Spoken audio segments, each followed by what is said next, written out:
Hello नमस्कार, welcome to target M 2006। मैं हूं रमन भनोट और इस कार्यक्रम के अंदर हम बात कर रहे हैं भारतीय कंटिंजेंट की तैयारियों के बारे में।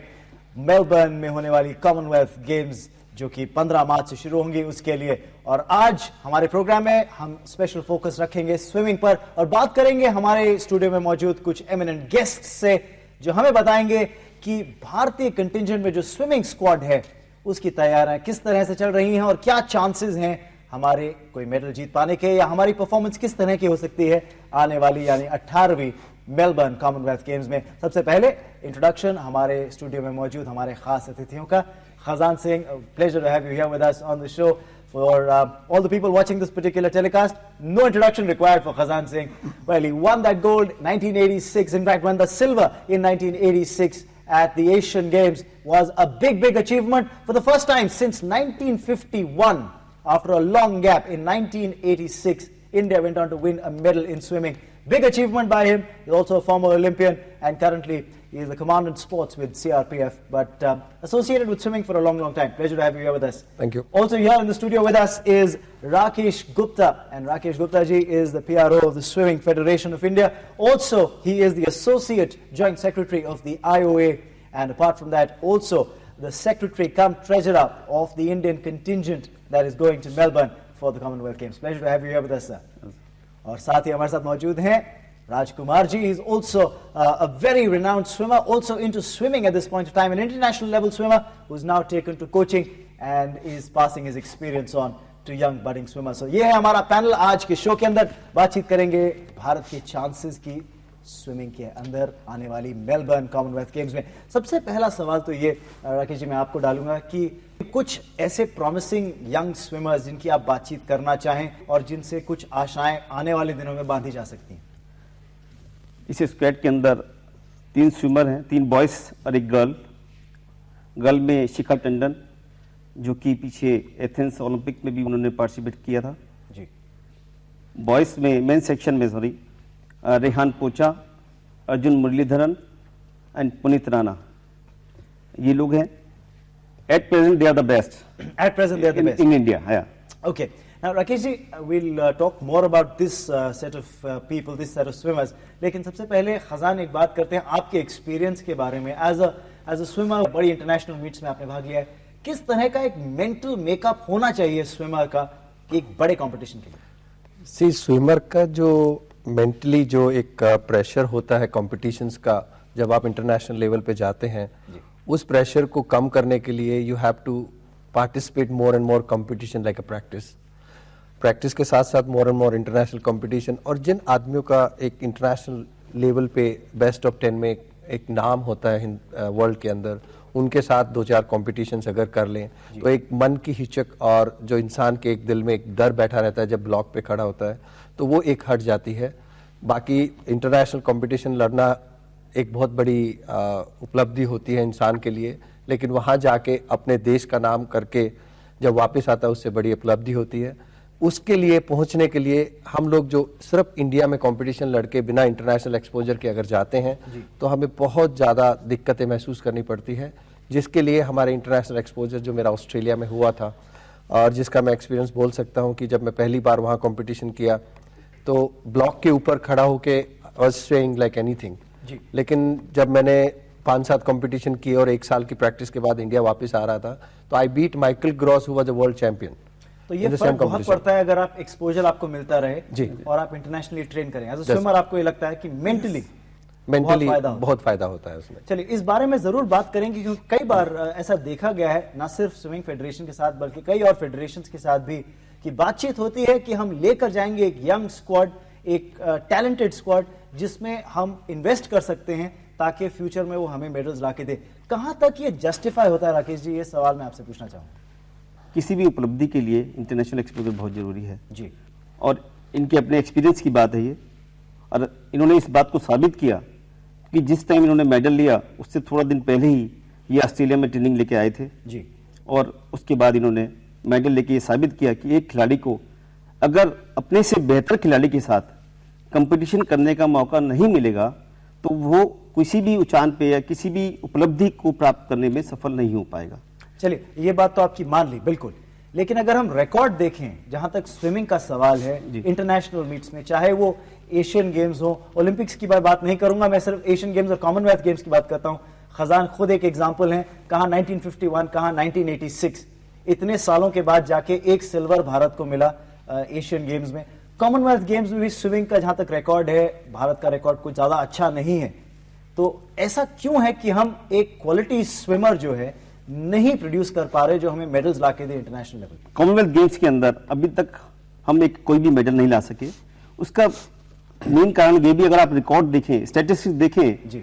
तो कॉमनवेल्थ का जो लेवल है आज स्विमिंग के अंदर स्पेशली, वो वर्ल्ड लेवल के बराबर है। बिल्कुल, ये बात तो एक मैंने आपकी मान ली, क्योंकि आपके पास उसी पूल के अंदर इंग्लैंड भी है, ऑस्ट्रेलिया भी है, कनाडा भी है, Canada is also there, Canada भी है। बेस्ट स्विमर्स जो है इन 3 देशों से आते हैं, apart from the United states of course, जो नहीं है इसके अंदर, बट फिर भी फील्ड काफी स्ट्रांग है।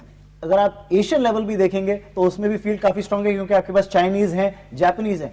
इंटरनेशनल मीट का मतलब ही है कि आप स्ट्रांग कंपटीशन फेस करेंगे, चाहे वो कॉमनवेल्थ हो या एशियन गेम्स। बिल्कुल सही है। तो ऐसा क्यों है कि हम जो टॉप कंट्रीज हैं, मैं टॉप 3 की बात नहीं करता, मैं टॉप 10 की बात करता हूं, टॉप 10 में हमारे स्विमर्स क्यों नहीं आ पा रहे? मैंने जैसे बताया, इसके पीछे कई कारण है। अभी खजान भी मेरी बात से सहमत होंगे, हमारे देश में फिर भी age up to some age level हमारे जो तैराक हैं अच्छा परफॉर्म कर रहे हैं। जैसा कि मैंने आपसे अभी कह रहा हूं कि कई सारी कमियां, इंफ्रास्ट्रक्चर हमारे पास नहीं है जी। हमारे पास वो साधन नहीं है, हमारे खिलाड़ियों को वो साधन नहीं मिलते जो बाहर के देशों में मिलते हैं। उसके बाद आज एक बच्चा जो कि अपनी पढ़ाई के साथ साथ तैराकी भी करता है, खेल भी करता है, लेकिन जब उसे कैरियर का सवाल आता है तो उसके सामने 2 ऑप्शंस होती है कि मैं खेल को चूज करूं या अपने कैरियर को चूज करूं जी। तो वो बच्चा अपने कैरियर की तरफ सोचना शुरू कर देता है, और कोई भी पेरेंट ये नहीं चाहेगा कि मेरा बच्चा खेल जा करके अपने कैरियर की तरफ चूज ना करे। राकेश जी, इस बारे में हम बातचीत जारी रखेंगे, क्योंकि ये जो आप बात कह रहे हैं खैर काफी हद तक सही भी है, लेकिन ये हर स्पोर्ट को लागू होती है, और खजान भी शायद इसमें कुछ ऐड करना चाहते हैं, मैं देख रहा हूं। इस बारे में हम बातचीत जारी रखेंगे, लेकिन लेंगे उससे पहले एक छोटा सा ब्रेक। देखते रहिए आप ये खास प्रोग्राम टारगेट M 2006, क्योंकि हम अभी हाजिर होते हैं।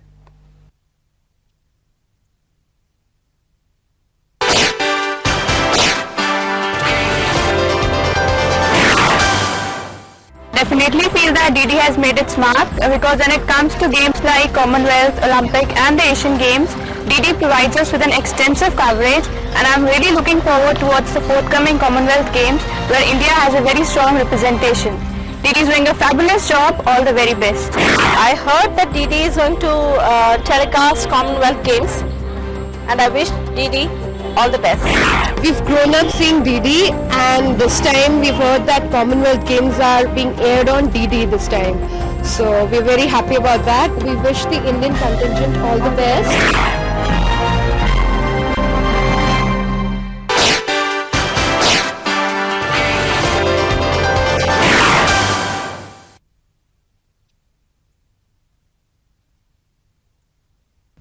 वेलकम बैक, आप देख रहे हैं टारगेट M 2006। मैं रामन बनोट, और हमारे साथ स्टूडियो में मौजूद है एक बहुत ही एमिनेंट पैनल, जिससे हम बातचीत कर रहे हैं भारत के स्विमिंग में चांसेस के बारे में 18वें मेलबर्न कॉमनवेल्थ गेम्स में। हमारे साथ हैं खजान सिंह, राकेश गुप्ता और राजकुमार, और इनसे हम बात कर रहे हैं कि क्या चांसेस रहेंगे भारतीय कंटिंजेंट के। बातचीत चल रही थी कि क्या रीजन है, क्या वजह है कि हम ऐसे स्विमर्स नहीं जनरेट कर पा रहे भारत में, जो कि टॉप 3 छोड़िए, लेकिन टॉप 6 या टॉप 10 में नहीं आ पा रहे हैं। इस बारे में काफी बातचीत राकेश जी से हमने की, खजान के पास भी काफी कुछ कहने को है, लेकिन उससे पहले मैं 1 मिनट के लिए राजकुमार जी को इस डिस्कशन में इन्वॉल्व करना चाहूंगा। एज अ कोच आप ये बताइए, क्योंकि राकेश जी थोड़ी देर पहले ऑफ द सेट ये बात कर रहे थे कि स्विमिंग जो है वो बहुत यंग एज से बच्चों को शुरू करानी पड़ती है, उनको इनकलकेट करने के लिए स्विमिंग की हैबिट में।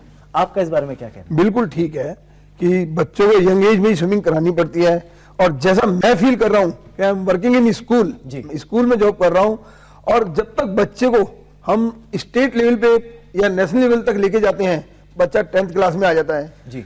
10th क्लास के अंदर आते ही पेरेंट्स का स्टडी की तरफ, मतलब पढ़ाई की तरफ ज्यादा ध्यान चला जाता है, और वो कहता है मेरा बच्चा या तो इंजीनियर बने या डॉक्टर बने। 10th के बाद मेरे आज की तारीख में भी मेरे पास मेरे स्कूल में कम से कम 6 स्विमर ऐसे हैं जो स्विमिंग छोड़ के चले गए। तो आपको ये लगता है कि पढ़ाई का प्रेशर जो है वो उस टाइम पे इतना बढ़ जाता है कि बच्चे अपनी जो स्पोर्ट है जिसके अंदर स्पेशलाइज कर सकते हैं वो नहीं करते? Yes. फरहान, आपका कुछ कहना? I just want to mention one thing, कि standard of Indian swimming is not bad, but reaching a level of medal tally, you have to do very hard work. सबसे बड़ी प्रॉब्लम हमारे यहाँ क्या है कि मुझे आज भी याद है 1982 कॉमनवेल्थ गेम ऑस्ट्रेलिया में हुआ था ब्रिस्बेन में, and I was the member of the team, and we got 6th place in relay, fourth for swimmers का, और वो मेरा first experience of international competition था।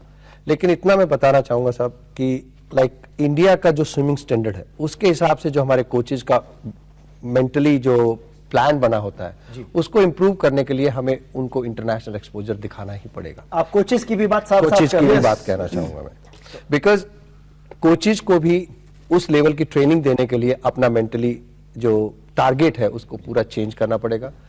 क्योंकि अभी रिसेंटली आपने देखा होगा क्रिकेट में Guru Greg Chappell, and no doubt he proved जी, राइट, बीच में बहुत कंट्रोवर्सी हुई थी, लेकिन उनको हम लोग जो फैसिलिटीज देते हैं वो हमारे हिंदुस्तान कोच को नहीं देते हैं। क्रेडिबिलिटी और Importance वो बात अलग अलग performance comes only after you get the importance from that authority. यहाँ पर मैं एक बात और जोड़ना चाहूंगा कि कैरियर के साथ साथ आज हमारे देश के अंदर कितनी संस्थाएं ऐसी हैं कि जो हमारे खिलाड़ियों को नौकरियां देती हैं, सिर्फ 2 या 3, पुलिस, सीआरपीएफ, काफी और बड़ा कॉर्पोरेट्स जो कि स्पोर्ट्स के साथ एसोसिएटेड हैं। लेकिन फिर भी इतनी नौकरियां हमारे देश के अंदर खिलाड़ियों को नहीं मिल पाती कि वो उनको नहीं चाहते हुए भी उनको अपने कैरियर की तरफ सोचना पड़ जाता है और खेल छोड़ के उनको अपनी पढ़ाई की तरफ या अपनी नौकरी की तरफ सोचना पड़ता है। ये जो बात आप कह रहे हैं अभी मुझसे, ये काफी हद तक फेडरेशन जिसके आप पीआरओ भी हैं उसको भी ध्यान में रखनी जरूरी है, क्योंकि अगर आपको यंग स्विमर्स को या यंग बच्चों को इंकरेज करना है स्पोर्ट में आने के लिए, तो उसके लिए फेडरेशन क्या स्ट्रैटेजी या क्या फेडरेशन के साथ I have to request to press also to bring swimming also little highlights. तभी हम इस प्रोग्राम को कर रहे हैं, तभी इस प्रोग्राम को किया जा रहा है ताकि हम स्विमिंग को हाईलाइट करें। That's why I'm saying, but these programs can not help this coming up मेरी बात से सहमत होंगे, क्योंकि मीडिया का बहुत बड़ा रोल है चीज को पॉपुलर करने के लिए, उसको फेमिलियर करने के लिए मीडिया का सबसे बड़ा रोल होता है। बिल्कुल, अब इस बात को डिनाई नहीं किया जा सकता, लेकिन एक नॉर्मल लेवल पर, ग्रास रूट लेवल पर, जहां तक आप फैसिलिटीज की बात करते हैं, जहां तक आप इंफ्रास्ट्रक्चर की बात करते हैं, अगर कोई इंकरेज होता भी है मीडिया में देखकर स्विमिंग करने आने के लिए, और अगर वहां पर उसे इंफ्रास्ट्रक्चर नहीं मिले या फैसिलिटीज नहीं मिले, तो कितनी हद तक दोनों चीजें बैलेंस होंगी? राकेश जी, मैं आपकी बात वही कहने जा रहा था कि आज की तारीख में जी स्विमिंग फेडरेशन ऑफ इंडिया को कोई नेशनल तरह की प्रतियोगिता कराने के लिए अगर हम स्पॉन्सरशिप के पास ढूंढने के लिए जाते हैं तो हमें बहुत सारी कठिनाइयों का सामना करना पड़ता है, क्योंकि सबसे पहला सवाल किसी भी स्पॉन्सर का ये होता है कि आप हमें क्या देंगे मींस कि हमें क्या कवरेज मिलेगी, कवरेज मिलेगी। आपको लगता है कि वो लिंक जो है, जो मोनेटाइजेशन ऑफ स्पोर्ट जो आजकल हो गई है, छोटा सा इसमें मेंशन करना चाहूंगा, मेरी wife she is also international shooter जी, उन्होंने एक अकेडमी खोली है मेरे नाम पे, ओके, और she made a swimming pool there ji, on swimming pool, okay, with that central government funding and no funding, only support, just land provided by them in contract that BOT programs for 30 years. Okay, we spend the money to make swimming pool, we spending money for the young coming up children's, right? I went to the government, I went to the private sectors, nobody ready to come and spend little money, okay, except this is the reason she will doing herself only. Okay, तो आप ये सोच के कह रहे हैं कि जहां तक सपोर्ट है जो चाहिए स्पोर्ट को इंकरेज करने के लिए, वो सपोर्ट आपको शायद कॉर्पोरेट से या नहीं मिल रहा, बिल्कुल भी नहीं, वैसे नहीं मिल रही। बिल्कुल आप इस बात में आज हमारा बजट, हमारा खेलों का बजट जी इतना है जो बाकी आप देशों से कंपेयर करें तो कुछ भी नहीं है, बिल्कुल नील के बराबर है। मैं इस बारे में बात आपसे जरूर और करूंगा कि जहां तक फंडिंग का सवाल है, ये एक चिकन बिफोर द एग और एग बिफोर द चिकन का सवाल जो है शायद वो आ जाएगा, क्योंकि कई बार देखा जाता है कि कॉर्पोरेट्स भी उस स्पोर्ट को बैक करते हैं जहां पे उन्हें परफॉर्मेंस दिखती है। जहां तक टेनिस का सवाल है, विमेंस टेनिस कभी इंडिया में पॉपुलर इतनी नहीं थी जितनी अब हो गई है, लेकिन अगर हम टैलेंट हंट की बात करें, राज्य ये सवाल आपके लिए बहुत जल्दी, सर क्या करा जाना चाहिए टैलेंट सर्च करने के लिए? ऐसा है, जैसे स्पोर्ट अथॉरिटी ऑफ इंडिया ने पहले एक टैलेंट सर्च स्कीम निकाली थी जी, वो स्कीम बंद किस लिए हुई? कुछ गवर्नमेंट स्कूलों से उन्होंने बच्चों को उठाया, सिलेक्ट किया और पब्लिक स्कूलों में डाला, जहाँ बच्चे पढ़ नहीं पाए, स्टडी पूरी नहीं हो पाई और गेम भी छूट गया उनका। इस बारे में मैं भी थोड़ा सा बीच में बोलना चाहूंगा, क्योंकि ऐसा जैसा कि राज जी ने भी कहा कि पहले स्पोर्ट्स अथॉरिटी ऑफ इंडिया ने ये टैलेंट सर्च प्रोग्राम चलाया था और थोड़ा बहुत सक्सेस हुआ था, लेकिन पता नहीं किस कारणवश इन्होंने इसको ड्रॉप आउट किया। अभी मेरी स्विमिंग फेडरेशन ऑफ इंडिया की एक मीटिंग हुई थी जो कि स्पोर्ट्स अथॉरिटी ऑफ इंडिया के अधिकारियों के साथ, उसमें उन लोगों ने प्लानिंग करी है और उनका प्लानिंग है कि अभी दोबारा इस स्कीम को छोटे छोटे शहरों के लेवल पे जहां स्विमिंग पूल है वहां इस स्कीम को दोबारा से शुरू किया जाए और वहां से टैलेंट को सर्च करके फिर इस शहरों में उनको लाके उनको कोचिंग करी जाए। उसके बाद शहरों के अच्छे शहरों में लाने के बाद फिर उनको इंटरनेशनल लेवल पे एक्सपोजर दिया जाए। मतलब ग्रास रूट लेवल पर जाकर टैलेंट को ढूंढा जाए और फिर उसे ग्रूम कर नेशनल और फिर इंटरनेशनल लेवल तक ले जाया जाए। ये बात बहुत अच्छी है, इस बारे में हम बातचीत करेंगे, लेकिन समय हो रहा है एक छोटा सा ब्रेक लेने का।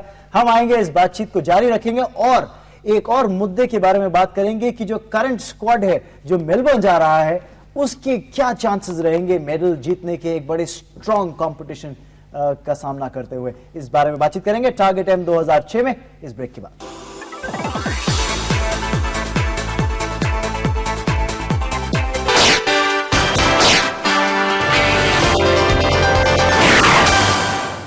It's a huge sporting spectacle. Over 70 countries will participate. Watch India win many medals in the 2006 Commonwealth Games in Melbourne. Join me in watching live and exclusive on DD. हमारे सारे इंडियन प्लेयर्स के लिए all the best. हमारे सारे Indian players के लिए all the best.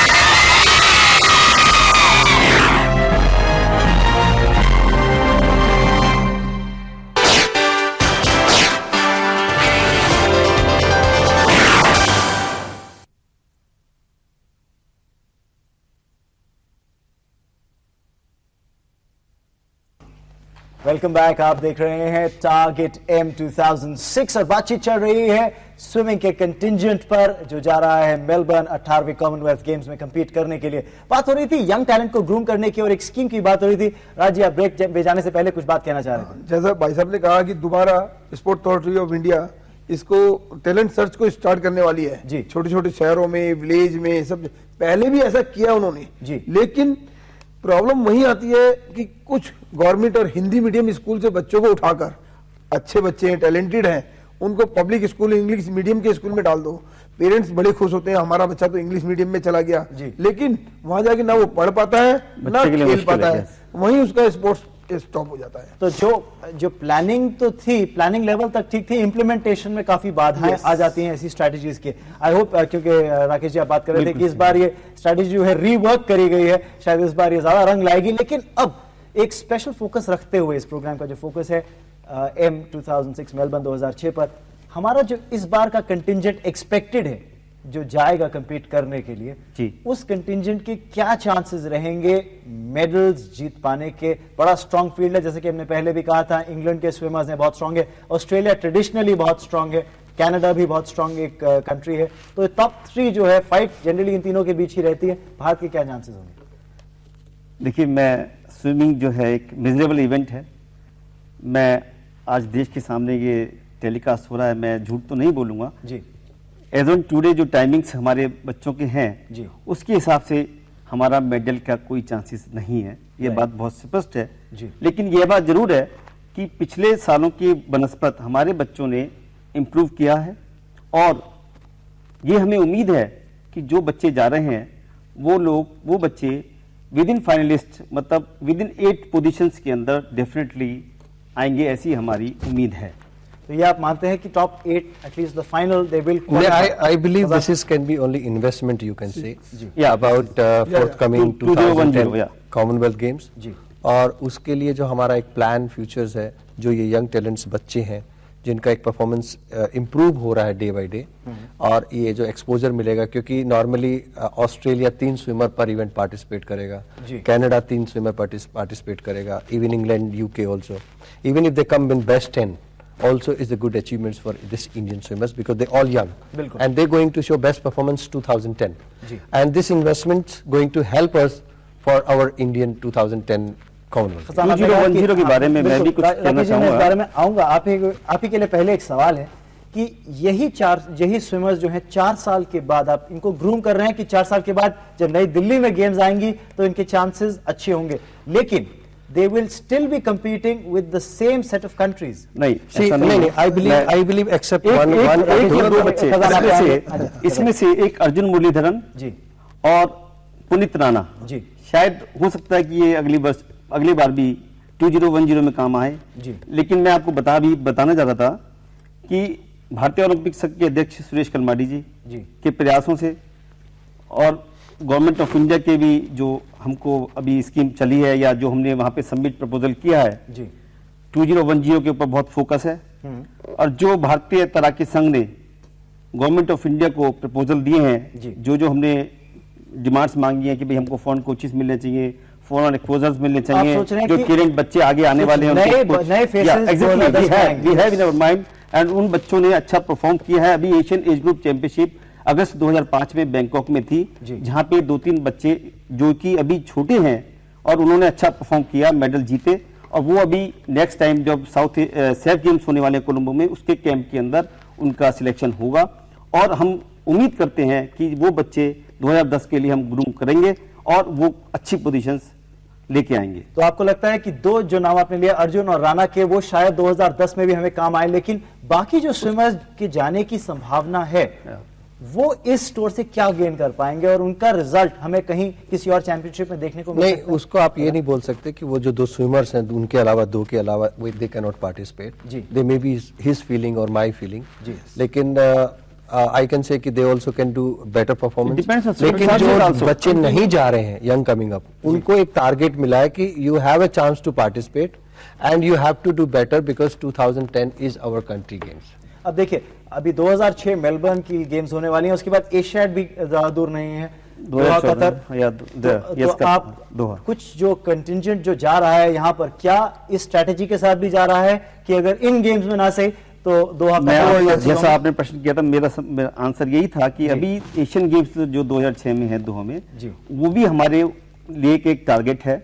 जो खिलाड़ी इसमें जा रहे हैं वो लोग सेफ गेम्स में भी जो कोलंबो में होने वाले हैं, प्लस 2006 में 2006 में दोहा में जो एशियन गेम्स हैं, वो ये खिलाड़ी उसके लिए भी ग्रूम हो रहे हैं। तो हमको उसके लिए भी इनको देखना है। एक बात बताइए, कई बार हमने देखा है जो डेवलप्ड कंट्रीज हैं जो कि बहुत अभी आगे हैं स्विमिंग के अंदर, आप ऑस्ट्रेलिया की बात कर लीजिए, यूनाइटेड स्टेट्स की भी बात कर लीजिए, फ्रॉम बेसिक इक्विपमेंट जो स्विम सूट्स हैं वहां से लेकर टेक्निकल सिनेरियोज की किस तरह से एक स्विमर को स्विमिंग करनी चाहिए, उनका सिलेक्शन, उनकी body build, lean muscle mass देखकर किया जाता है। इस तरह की टेक्निक्स क्या हम यहाँ अपने देश में, भारत में कर पा रहे हैं या नहीं कर पा रहे? इसके अंदर जवाब मेरा सिर्फ इतना ही कहना है कि first we think how to reach their standard, then we think other side जी, क्योंकि हमारे पास तो अभी वही एक बेंचमार्क नहीं है कि हम क्या सोचें। अभी हमारा स्टैंडर्ड जो इंडिया का चल रहा है उसको इम्प्रूव करके हम उनके फाइटिंग स्टैंडर्ड के पास जाएं, then we think small things, first we have to think big thing. तो ये स्मॉल चीजें जो है, जहां तक टेक्निक्स का सवाल है, चूजिंग एथलीट्स, उसको किसी स्ट्रोक को असाइन करना, ये बेसिक चीजें नहीं है राकेश? बिल्कुल सही है। जैसे कि आपने इक्विपमेंट्स की बात भी करी, हमारे देश के अंदर आज भी तैराकी के लिए सोचा जाता है कि एक स्विमिंग कॉस्ट्यूम पहन के हमने स्विमिंग कर ली और कंपटीशन हो गया। लेकिन आप अगर देखें विदेशों की जो कंपटीटर्स पार्टिसिपेट करते हैं, एक स्विम सेट पहनते हैं और आप उसकी कीमत, एक स्विमिंग कॉस्ट्यूम की कीमत 1-1 लाख रुपए से ज्यादा है जी। और एक स्विमिंग कॉस्ट्यूम सिर्फ एक इवेंट में इस्तेमाल होता है, उसके बाद जितने भी वो तैराक हैं उस कॉस्ट्यूम को दोबारा इस्तेमाल नहीं कर सकते। तो वो इतना एक्सपेंसिव इक्विपमेंट्स भी है कि जो कि हमारे बच्चों के लिए, हमारे देश की जो जनता की माली हालत है उसको भी आप जानते हैं, सब कुछ समझते हैं, तो वो लोग इतना हम लोग प्रोवाइड नहीं करा पाते। तो शायद ये किस तरह का एक साइकिल सा बन गया है कि the funds should come into the sport, लेकिन the sport has to do well and the sports person has to do well before the fund start rolling.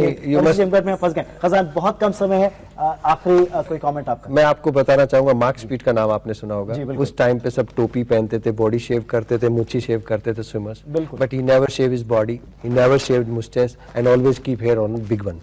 So this small thing counts later, but first you have to see that your standard should reach an international level. Funding के बारे में मैं भी expert आपसे कहूंगा कि क्योंकि जैसा मैंने कहा, कलमाडी जी के प्रयासों से अभी खेलों की तरफ बहुत कॉर्पोरेट सेक्टर भी उन्होंने आकर्षित किया है जी, जो पैसा स्पोर्ट्स में लगाने को तैयार है।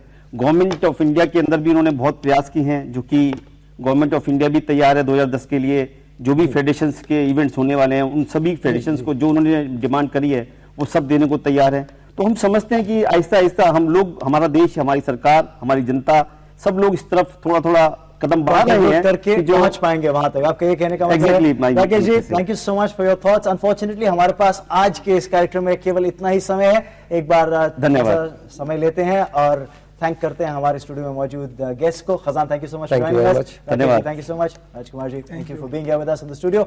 लेडीज एंड जेंटलमैन, देखते रहिएगा एक खास सीरीज टारगेट M 2006 जो जारी रहेगी और हम अगले एपिसोड में लेकर आएंगे एक और स्पोर्ट और करेंगे उस बारे में बातचीत कि क्या चांसेस रहेंगे उस स्पोर्ट में इंडियन कंटिंजेंट के।